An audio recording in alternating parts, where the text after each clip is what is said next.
Buenos días y continuemos con Adrián en esta meditación que hace acerca del capítulo 8 de la carta a los Romanos. Estamos ya en el ámbito de la certeza, digamos es la última parte, los versículos finales que serían la terminación de la carta. Nos vamos a concentrar en esta ocasión en el versículo 30. ¿Qué dice este versículo de la carta a los Romanos capítulo 8? Dice, y a los que predestinó los llamó. Y a los que llamó, los justificó. Y a los que justificó, los hizo partícipes de su gloria. ¿No? Este es el versículo. Hay una especie de secuencia, desde una predestinación a una llamada, de una llamada a una justificación, y de esta justificación a una participación concreta de la gloria. Entonces, lo primero es que debemos de definir muy bien la cuestión de la predestinación, ¿no? Digamos, sería como el aspecto inicial. ¿Qué ocurre con la predestinación? A los que predestinó, dice San Pablo, ¿no? A los que predestinó, los llamó. Lo primero que dice Adrián es que esta predestinación tiene un rasgo particular. No es una predestinación, por así decirlo, meramente vaga o indefinida. No, más bien dice Adrián, están predestinados a reconocer la voz de Dios y a seguirla. Esa es en un primer momento la calidad de la predestinación. Escuchar, ¿no? Escuchar la voz de Dios, escuchar la llamada del Señor para después precisamente seguirla. Esto involucra que la predestinación también tiene que ver con la vigilancia, precisamente por estar predestinados a escuchar la voz del Señor y seguirla. De tal manera que entonces la predestinación involucra en un primer momento un llamado de Dios, ¿no? Hemos sido predestinados a escuchar la llamada de Dios y posteriormente a seguirla. Pero no solo está el llamado de Dios formando parte de la predestinación, también en este sentido está el consentimiento. Aparece el consentimiento, que en efecto también involucra la vigilancia. ¿Por qué? Porque dentro de este consentimiento es la respuesta, en pocas palabras, que nosotros estamos llamados a dar a este llamado. Por así decirlo, la predestinación es esta dinámica fundamental que se da entre una llamada por parte de Dios y una respuesta por parte del hombre. Esta sería, digamos, la dinámica fundamental de la predestinación, ¿no? A escuchar al Señor.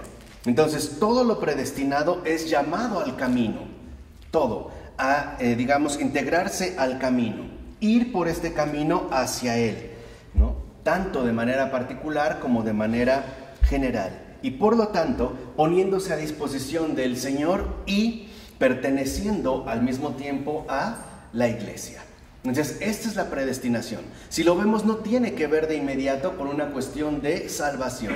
Es algo previo.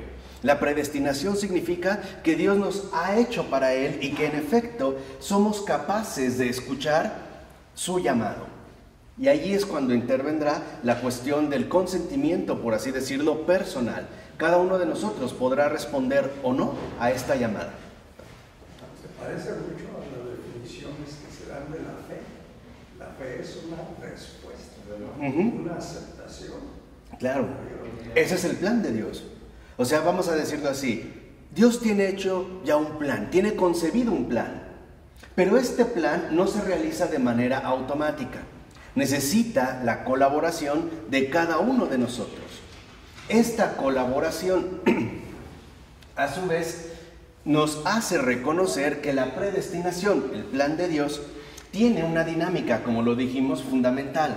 Por un lado, la iniciativa que Dios lleva a cabo de hablarnos primero, de llamarnos a cada uno de nosotros para entrar al camino, y por otro lado, la respuesta que en efecto estamos nosotros convocados a darle de una manera, en este sentido, personal. De tal forma que entonces nosotros podemos comprender cómo dentro de este plan se concibe que en efecto estamos llamados a edificar este plan, a desarrollar este plan, o aún mejor, a encarnar este plan. De tal manera que si nosotros encarnamos el plan de Dios, si hemos realmente nosotros, ¿no?, escuchado el llamado de Dios y hemos respondido a tal llamado, entonces nosotros estamos realizando justamente lo que Él espera, ¿no?, es decir, el cumplimiento de su voluntad. Y esto se realiza en todos los ámbitos de la vida humana. No solo está, por así decirlo, como limitado a situaciones excepcionales o a circunstancias especiales. No, está llamado a realizarse este plan en todos los ámbitos de la vida humana. Por ejemplo, en el descansar, el comer, el pensar, el planear. Es decir, allí donde justamente los dos planos de lo humano y lo divino y lo humano se entrecruzan. Esa es la predestinación. O sea, si entendimos en un primer momento la predestinación como el plan de Dios que quiere realizar con nosotros y a través de nosotros, entonces podemos ver que este plan de Dios es justamente el encuentro, el entrecruzamiento de lo divino y de lo humano. Es el encuentro vivo entre Dios y el hombre. Ese es el plan de Dios, que se lleve a cabo justamente este encuentro. Un encuentro decisivo, un encuentro radical, obviamente un encuentro de lo divino y lo humano. Podríamos decir también que el plan de Dios es que su presencia llene absolutamente todos los aspectos de nuestra vida, todos, por muy accidentales que nos puedan parecer. Por ejemplo, que también tenga que ver con nuestro modo de pensar, nuestro modo de sentir, nuestro modo de evaluar, etcétera, etcétera, etcétera. Entonces, aquí justamente, ¿no?, es como nosotros nos podemos dar cuenta que este encuentro es posible porque ya había sido previsto desde antes. En este caso, ¿por quién? Por Dios mismo. Eso es lo que está diciendo San Pablo. Cuando dice, a los que predestinó los llamó, es que en efecto esta predestinación es la que hace posible que nosotros podamos responder a este llamado. Ese, digamos, sería como el primer nivel. Y dice adelante San Pablo que y a los que llamó también los justificó. ¿Por qué? Porque nosotros estamos justificados en el Hijo. Este llamamiento entonces se amplía. ¿Cuál es la medida del encuentro? ¿Cuál es la verdadera medida del consentimiento? El Hijo de Dios. Es decir, la verdadera medida del encuentro, ¿no?, del plan de Dios está en el Hijo. Él es la medida. Y en este sentido podemos decir que las cualidades fundamentales que van a definir esta medida son su encarnación, su crucifixión, su predicación, su ascensión, su resurrección. Esa es la medida. Esa es la medida de la justificación. O sea, la medida está dada en el Hijo. Ingresar en este camino significa entonces que nosotros también debemos encarnar la medida que ha colocado el Hijo. Por ejemplo, en un primer momento, la encarnación. ¿Qué significa esto? Nosotros ya tenemos carne, pero estamos llamados a encarnar el Espíritu. O sea, a santificar toda nuestra realidad material. No vamos a decirlo así. Estamos llamados a encarnar lo invisible en lo visible. Esa es la medida. La segunda medida, por ejemplo, que aquí mencionamos es la cruz. Esa también es la medida para el verdadero encuentro con Dios. ¿Qué hay que crucificar? Pues nuestro egoísmo, toda aquella tendencia contraria a la voluntad divina. Vamos a decirlo así en síntesis. ¿Qué tenemos que crucificar? Pues el pecado. Por eso Jesús ha cargado con todos nuestros pecados y nos ha enseñado en dónde debe terminar el pecado, en la cruz.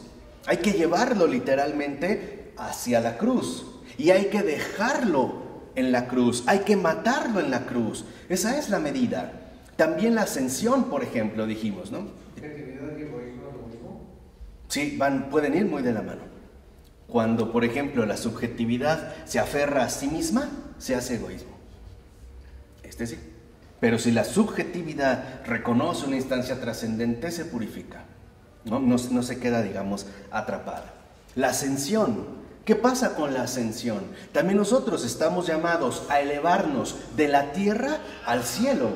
Y el Señor nos ha mostrado claramente que esta elevación No tiene por qué ser algo meramente intelectual o abstracto. Tiene que involucrar la ascensión total de nuestra vida humana. Cuando Jesús sube de nuevo a los cielos, sube, ¿no? Ya resucitado y glorificado en carne, en pocas palabras, sube con un cuerpo glorioso.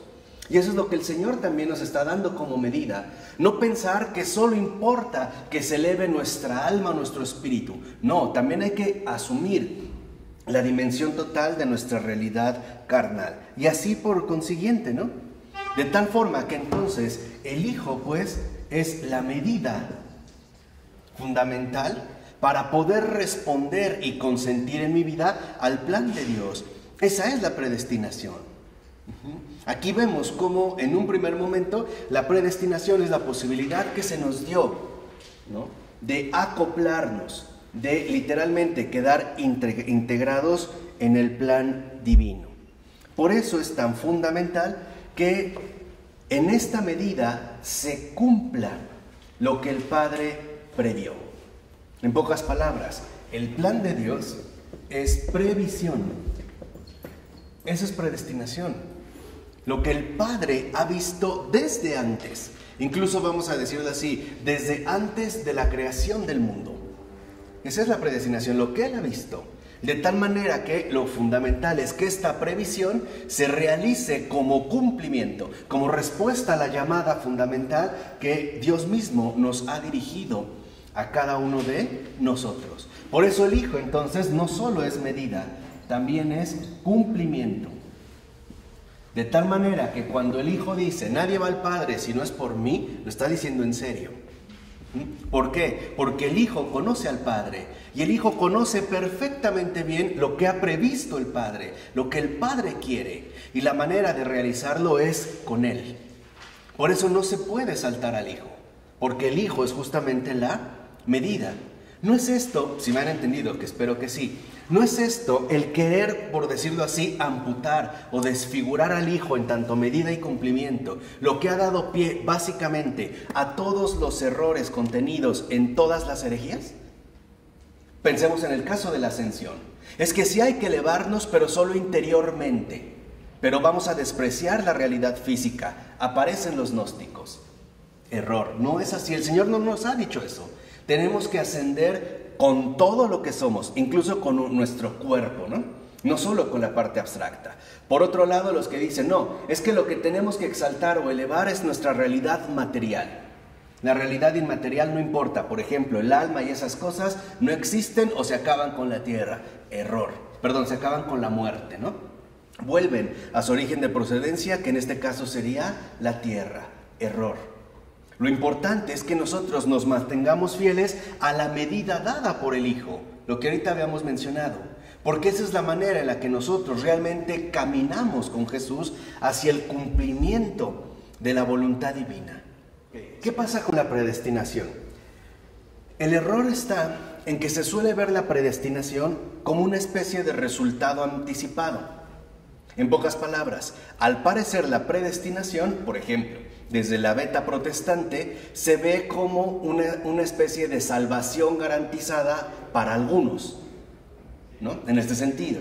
Claro, o sea, los que pertenezcan, por ejemplo, a tal comunidad o a tal confesión cristiana, se salvan. Los demás no se salvan. Esto es por un lado, ¿no? En pocas palabras, pensamos predestinación en términos de salvación y condenación, en un punto. Pero eso es un error. Porque la predestinación no tiene que ver con lo último, tiene que ver con lo primero. O sea, la predestinación en este sentido tiene que ver con lo que el Padre ha querido desde siempre, desde toda la eternidad. Esa es la predestinación. La previsión. Esa es justamente la previsión, donde entonces interviene la gracia, que en esta predestinación, esta previsión que ha tenido el Padre, nos ha dado el modelo, ¿no?, perfecto para poder cumplir su voluntad, y al mismo tiempo nos ha concedido la gracia suficiente para poder llevarlo a cabo, es decir, el encuentro, ¿no? La reunión plena entre el cielo y la tierra. Pero acuérdense, desde antes de Adán y Eva ya está esta previsión. Pero estaba predestinado. Dijimos, sí, claro. Claro. Pero sigue, o sea, esta predestinación en efecto es lo que ha previsto el Padre desde siempre. ¿Cuál es, digamos, la previsión del Padre? ¿Qué se llama esto? Ahora sí, salvación. Pero es una salvación que va a involucrar, por así decirlo, un desarrollo netamente también temporal, o si lo quieren ver así, histórico. Ahí es cuando interviene la gracia. Esa es la manera en la que se va a ir realizando de manera gradual hasta llegar al Hijo. Y por lo tanto, hasta que esta medida llegue verdaderamente a su cumplimiento. ¿Cuál es este cumplimiento? Hasta que Dios sea todo en todos. Entra en juego, digamos, el drama de nuestra libertad humana, que puede aceptar, pero ciertamente también puede rechazar. Entonces, podemos entenderlo en un sentido más fundamental. ¿Qué significa predestinación? La pura bondad de Dios. Esa es la predestinación, que todo lo ha previsto para el bien de nosotros. Es decir, para el bien de su criatura, de su propia criatura. Esa es, en este caso, o sea, la pura bondad de Dios, que ha previsto desde antes de la creación del mundo, el bien total para su criatura. Por eso cuando Jesús habla, por ejemplo, de un juicio final, ¿no? Y habla, digamos, de los que tiene a la derecha, les dice, venid aquí, benditos de mi Padre, a recibir el reino, ¿no? Que vuestro Padre Celestial ha preparado para ustedes antes de la creación del mundo. Entonces, esto ya nos da una indicación fundamental. Esta previsión, este cumplimiento, es el cumplimiento del reino de Dios. Y este cumplimiento del reino de Dios es justamente la voluntad del Padre, del Hijo y del Espíritu Santo. Por eso los que decían, por ejemplo, que el Dios del Antiguo Testamento era totalmente diferente al Dios del Nuevo, se equivocan. Porque no entienden, digamos, el recorrido fundamental de esta previsión que en efecto compromete a todos los tiempos a que, de una o de otra manera, ¿no? Con avances, retrocesos, fricciones, luchas, pero que este encuentro se realice hasta su cumplimiento. Y la medida total es el Hijo. ¿Sí lo alcanzan a ver o no? Estamos hablando, digamos, como de los fundamentos más esenciales. De tal manera, entonces, que este reino de Dios, nosotros ya desde aquí lo podemos entrever. Este reino de Dios se llama iglesia. Ese es el camino. Y ciertamente sabemos perfectamente bien que la iglesia es un camino incómodo, porque no está hecho a la medida humana. Para muchos la iglesia es muy poca cosa, para otros es demasiado, para otros es escándalo, para otros es locura. Pero literalmente no podemos decir que ninguno de nosotros se siente absolutamente a gusto en la iglesia. Hay incomodidades, porque este es justamente, ¿no? Como, digamos, el señalamiento concreto del recorrido que estamos llevando a cabo. Porque en último término, ¿qué involucra la iglesia? Fíjense, ¿qué es lo que realmente involucra? El ser, por un lado, y el obrar. ¿O no? La iglesia, y ojo, por favor, la iglesia no solo promueve el obrar, en otras palabras, no es una ONG, una especie de institución filantrópica que busca hacer cosas en el mundo. No es cierto, es más que eso.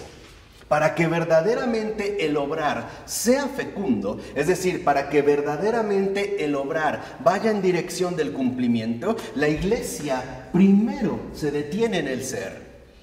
Es decir, la iglesia promueve una transformación profunda de todo lo que somos, desde la raíz. En el ser como pensar, el ser como sentir, el ser incluso como el querer, lo cual finalmente conducirá de manera plena al obrar. ¿Cuál es uno de los vacíos profundos que atraviesa la iglesia contemporánea? Ha descuidado el ser. Aquí sí Heidegger tiene razón. Padecemos una especie de olvido del ser. Hoy nos concentramos más en el obrar. Por ejemplo, hoy para nosotros el obrar se reduce a dos ámbitos: tener y hacer. Esa es la preocupación fundamental de la gente. Quiere hacer cosas, quiere tener cosas, pero ¿a costa de qué? De traicionar su propio ser. Por ejemplo, sin el ser, el obrar se vuelve estéril, ¿eh?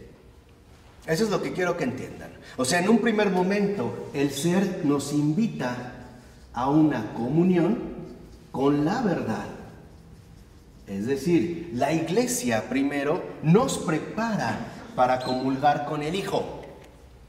Y por eso el cometido inicial, pero no único, de la iglesia está en la formación del ser. Esto, por ejemplo, un San Bernardo lo había visto muy bien ya desde el siglo XI. Siglo XII, San Bernardo lo dijo muy claro. Dijo, a ver, Dios primero nos formó. El pecado nos deformó. Y el Hijo nos reformó. Es una formación plena. Esa es la previsión. Si Dios nos va a crear, y literalmente nos va a crear para la glorificación, no va a dejar que el pecado triunfe sobre nosotros como condenación. Esto no significa que no va a haber situaciones dramáticas o dolorosas que tendremos que atravesar. Pero hay algo más profundo, hay algo más fundamental. Cuando el ser entonces, en este sentido, está realmente consolidado, el obrar ya no se transforma en un mero hacer o tener. Dicho de otra manera, el obrar ya no se llama éxito, como hoy le llama el mundo. El obrar se llama testimonio. Y este testimonio puede ser o no conocido por el mundo. Puede ser o no aplaudido por el mundo. Puede ser o no exitoso. Incluso puede ser que este testimonio aparezca como un fracaso. Y no obstante, sea la prueba fiel del triunfo del amor, porque sigue exactamente la medida del camino que conduce al Padre, la medida del cumplimiento. Por eso, si se han dado cuenta, nuestros cursos, ¿no? Y el próximo que empezamos, que queremos comenzar, se concentra en esto. Hoy no tenemos formación. Seamos sinceros, no tenemos formación. Hoy tenemos adoctrinamiento, sí, y en un sentido peyorativo y positivo. Hoy tenemos información, sí. Hoy tenemos motivación, sí. Hoy, por poner una frase paradójica, hoy queremos ser misioneros, pero sin misión. Hoy queremos hacer, pero sin ser antes. Y por eso confundimos el éxito con el testimonio. Confundimos el obrar con el hacer. ¿Vamos? Dentro de esta línea, entonces, justamente nuestra labor filosófica lo que busca es custodiar el ser, vigilar el ser, estar atentos al ser, porque esta es la raíz de la cual todo lo demás se irá desprendiendo poco a poco. Y esa es nuestra justificación. Nuestra justificación consiste en este sentido en que todo tiempo, pasado, presente y futuro, se encuentra ya coordinado hacia esta previsión. Dicho de otra manera, la predestinación es que el Padre, el Hijo y el Espíritu Santo nos han creado para la gloria divina.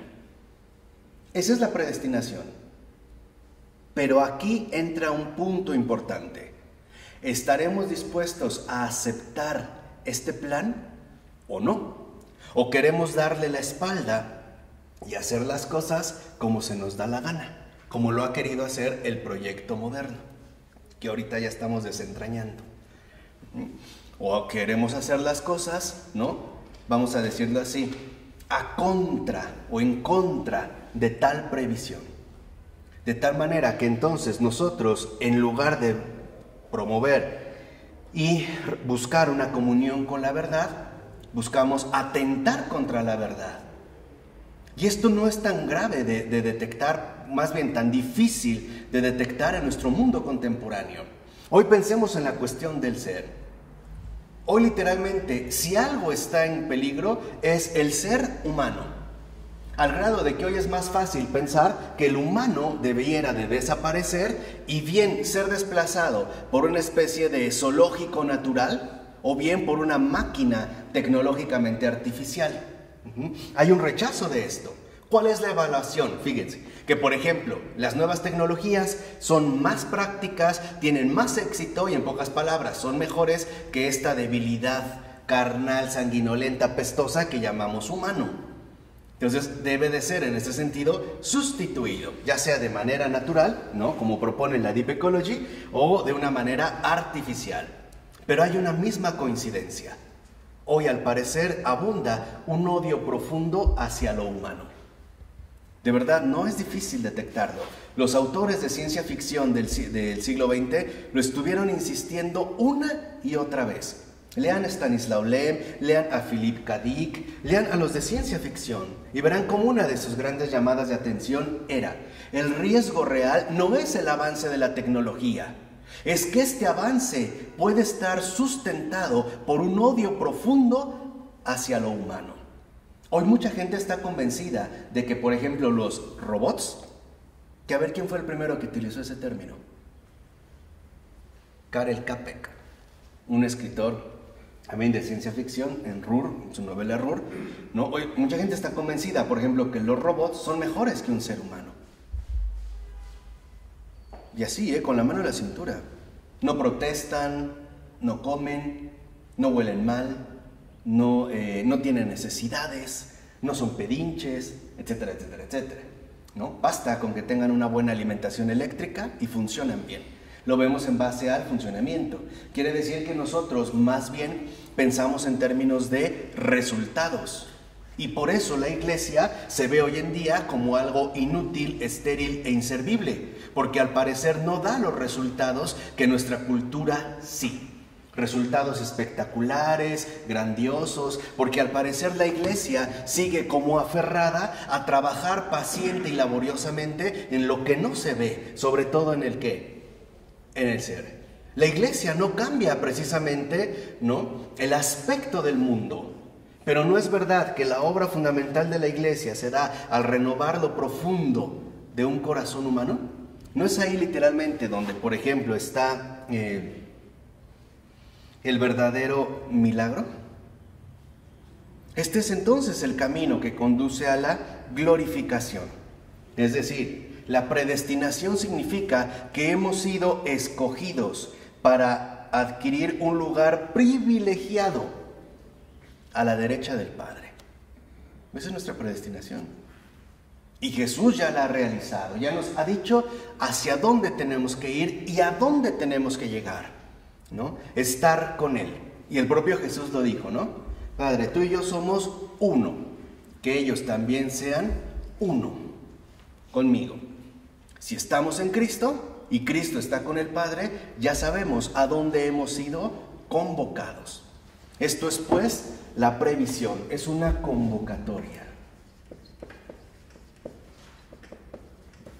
Desde el principio, ese es el plan de Dios. Esa es justamente la predestinación. Este es el camino que el Hijo ya nos ha mostrado, ha recorrido. Y por eso lo que nos toca a nosotros no es hacer camino, es seguirle a Él en el camino. Es más, yo me atrevo a decir, lo que nos toca a nosotros es no salirnos del camino. ¿Cómo uno permanece en el camino, en la medida, en el cumplimiento?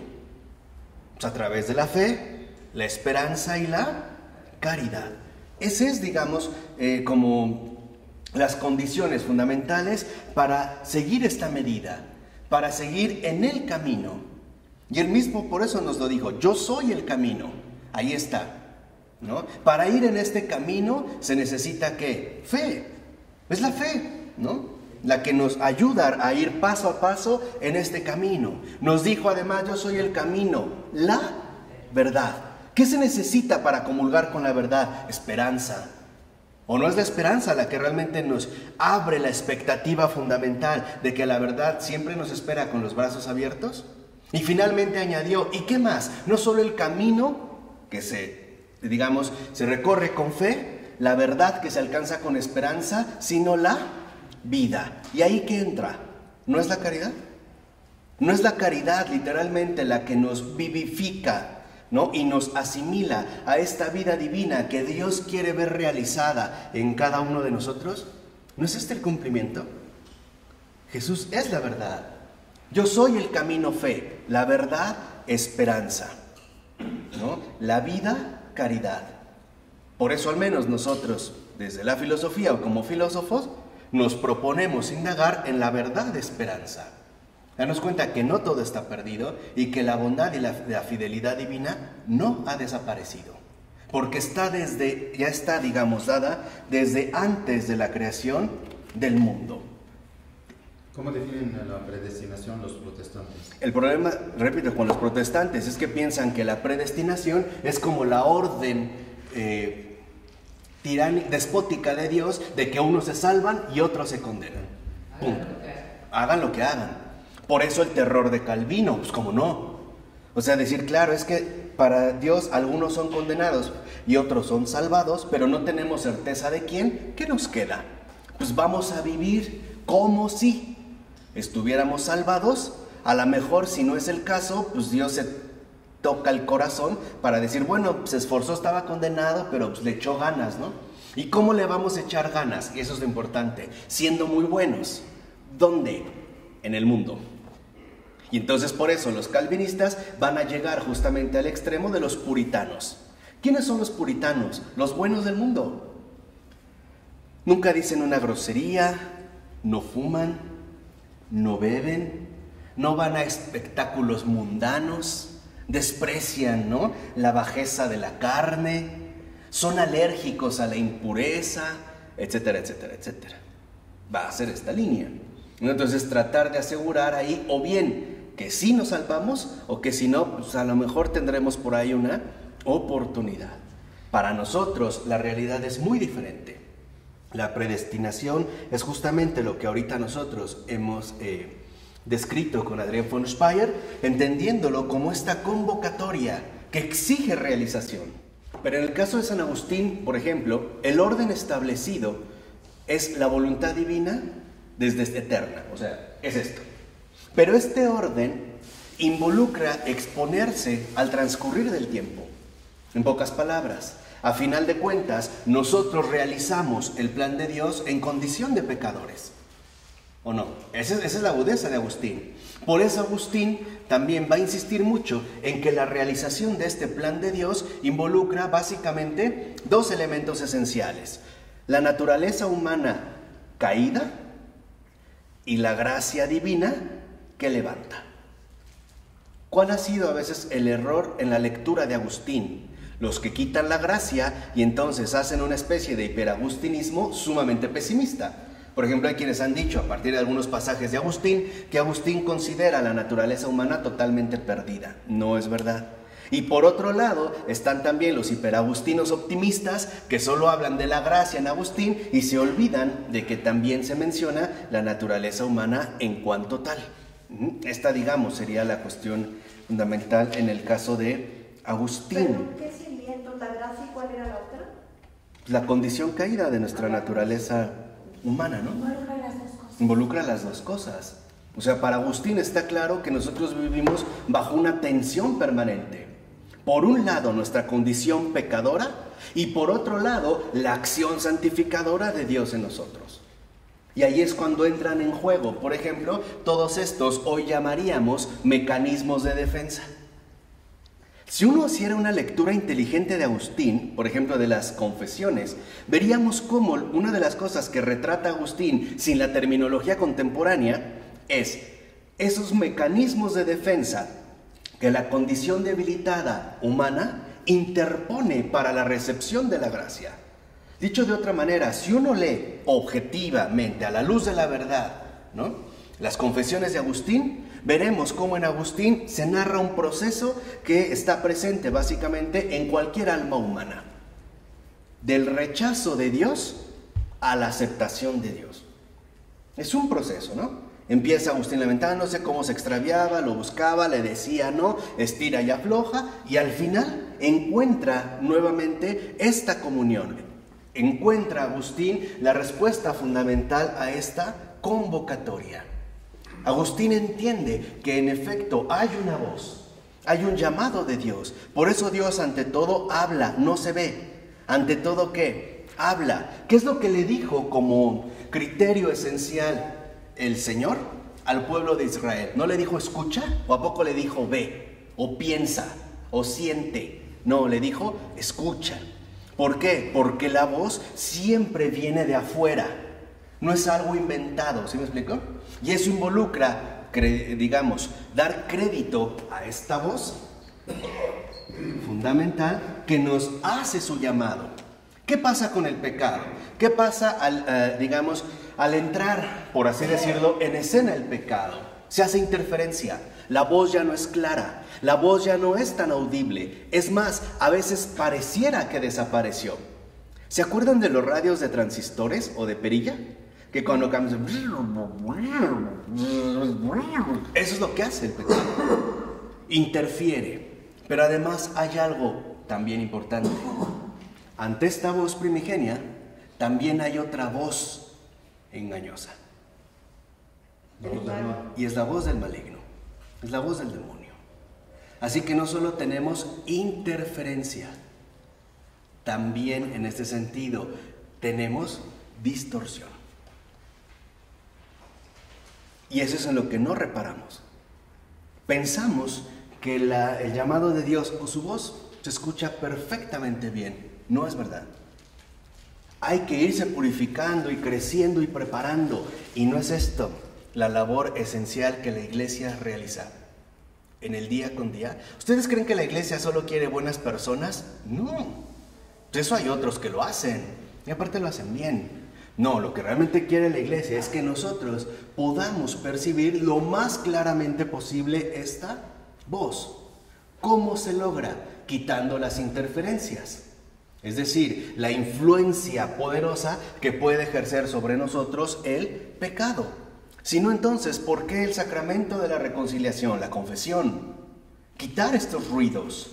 Y una vez al quitar estos ruidos, al romper los pactos establecidos con el pecado, ser más susceptibles a la voz del engañador.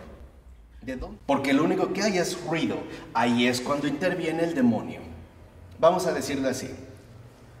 ¿Cuál fue el error más importante de Eva antes de comer del fruto? ¿Cuál fue el error? Escuchar la voz de la serpiente. Dios ya le ha hablado y le ha dicho algo. Le habla a la serpiente, ¿y qué hace Eva? ¿A quién le escucha? A él. Lo que le está diciendo el demonio, ¿no?, en su palabrería exitosa es: no le hagas caso a él, hazme caso a mí. Yo. A mí, no a él. Yo soy. Lo que le está diciendo es: yo soy. Pregunta, ¿Eva le creyó o no le creyó? ¿Sí? ¿Sí se enganchó? Pues ahora nos vamos de este lado. ¿Qué es lo que pasa entonces? El problema es escuchar esta voz, quitando la interferencia, reduciéndola al mínimo. Por eso, por ejemplo, cuando es, digamos, en la celebración litúrgica bautismal, literalmente se nos hace un exorcismo, ¿no? ¿O no? Tal cual. ¿Qué se nos dice? ¿Renuncias a Satanás? ¿Renuncias qué? A sus obras. ¿Y al final? ¿No? ¿Renuncias a Satanás? ¿Renuncias a sus obras, a sus seducciones, a sus engaños? ¿Sí? ¿Crees en? Eso es el realismo católico.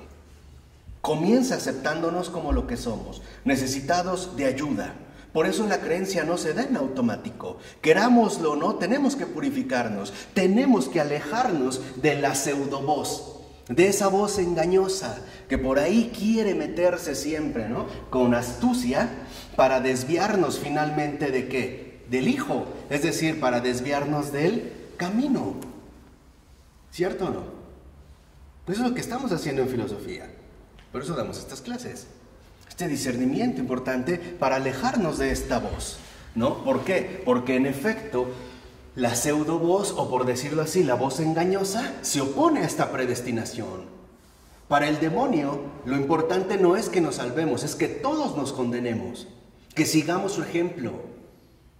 Porque él es el único, según digamos dentro de su psicología perversa, el único que ha logrado mantenerse a sí mismo. Condenado sí, pero a sí mismo. Nadie le quita ese orgullo. Él se ha condenado porque él quiere. Y esta es una línea que hoy en el mundo contemporáneo vemos ya finalmente aparecer con más radicalidad. ¿No es ese el gran anuncio de Nietzsche? la gran postura de Nietzsche, que no se había visto realizada, por así decirlo, en un ser humano en cuanto tal. La aceptación de la condenación por voluntad propia, el rechazo, la transvaloración, etcétera, etcétera, etcétera, etcétera. Esto es diferente, muy diferente a lo que en efecto aquí se nos ha dicho, o lo que ha precisamente transmitido esta voz. De este modo, pues, dice Adrien, toda la eternidad se despliega de nuevo en el hombre. Toda la eternidad se despliega, ¿no?, de nuevo en el hombre. Encuentra su cumplimiento en cada uno de los momentos de este mundo o en el otro. Porque la predestinación por medio del llamamiento y la justificación conduce a la glorificación. Entonces, en síntesis, predestinación, ¿qué designa? La eternidad que precede. Esa es predestinación. La eternidad que precede. La voluntad del Padre de crear, del Hijo de salvar, del Espíritu Santo de glorificar. ¿Eso lo puedes repetir, por favor? Sí, o sea, la predestinación es eternidad que precede. Lo que estuvo desde antes de la creación del mundo. ¿No? Dijimos, la pura bondad divina, la fidelidad plena de Dios. Esa es predestinación.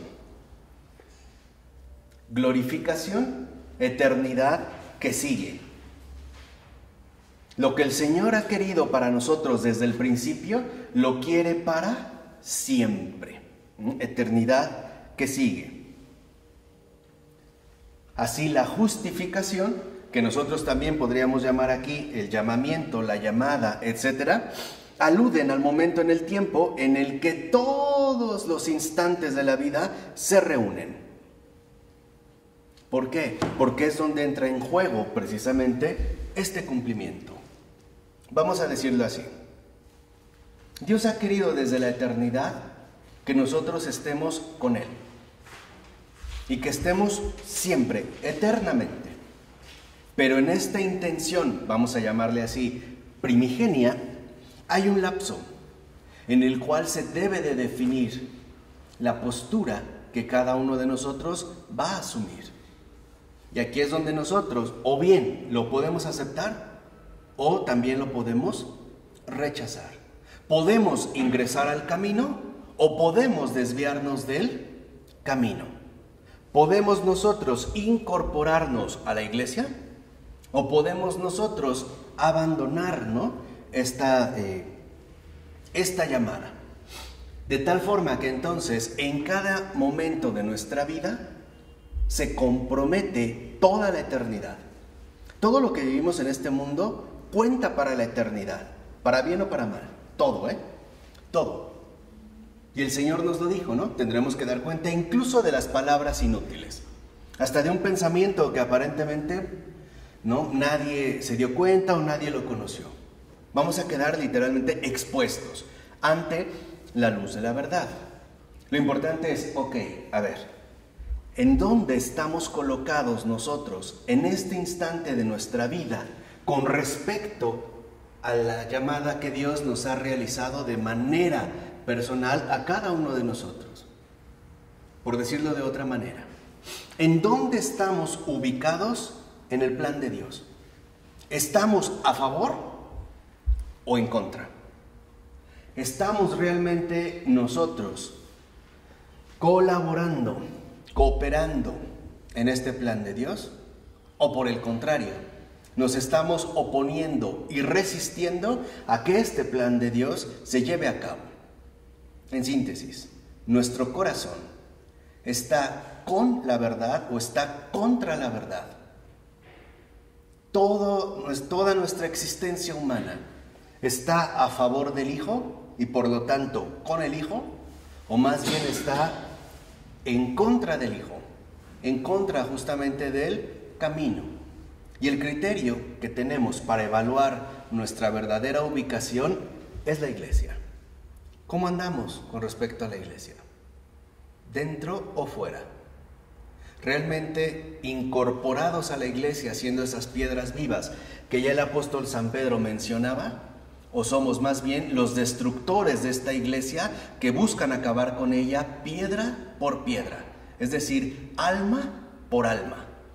Desde los comentarios equivocados, los malos consejos, las difamaciones, las habladurías, los chantajes, por no hablar ya de las infidelidades, etcétera, etcétera, etcétera. ¿Somos constructores o por el contrario somos destructores? O sea, ¿somos realmente cristianos o no será que quizás somos más bien anticristos? Por eso es tan fundamental la iglesia. No es una mera imposición, no es verdaderamente un invento humano para tratar de doblegar y someter a las almas, que es una de las observaciones más absurdas que se pueden hacer. Este poder opresor que no quería que el hombre avance. Hoy ya vimos, el hombre ya ha avanzado por propia cuenta y ya vimos a dónde caímos. Ya vimos incluso a estas alturas, y eso lo voy a mostrar en mi curso de Filosofía Antropológica, Ética y Metafísica, ya vimos a quién seguimos. En pocas palabras, a estas alturas ya podemos discernir perfectamente bien qué voz está detrás del proyecto moderno. ¿Qué voz realmente ha promovido desde hace por lo menos 300 años la aparición de lo que hoy llamamos mundo contemporáneo? Ya algo me parece claro. Si el Señor nos dijo que por sus frutos los conoceréis, entonces los frutos que estamos viendo en el mundo contemporáneo no vienen de aquí. No vienen de acá. Hoy vemos más violencia, más muerte, más denigración, más error, más asesinato, ¿no? Más crimen organizado, guerras, terrorismo, abortos, penas de muerte, mentiras, divorcios. Ya San Juan Pablo II había hablado había más bien denunciado la cultura de la muerte. Hoy me parece que este rostro mortal ya es más evidente. Ya es muchísimo más, por lo menos detectable. Y en esto es algo en lo que también hay que trabajar. Y justamente nosotros lo hacemos como iglesia, como parte de esta predestinación que Dios ha querido y quiere de una vez y para siempre.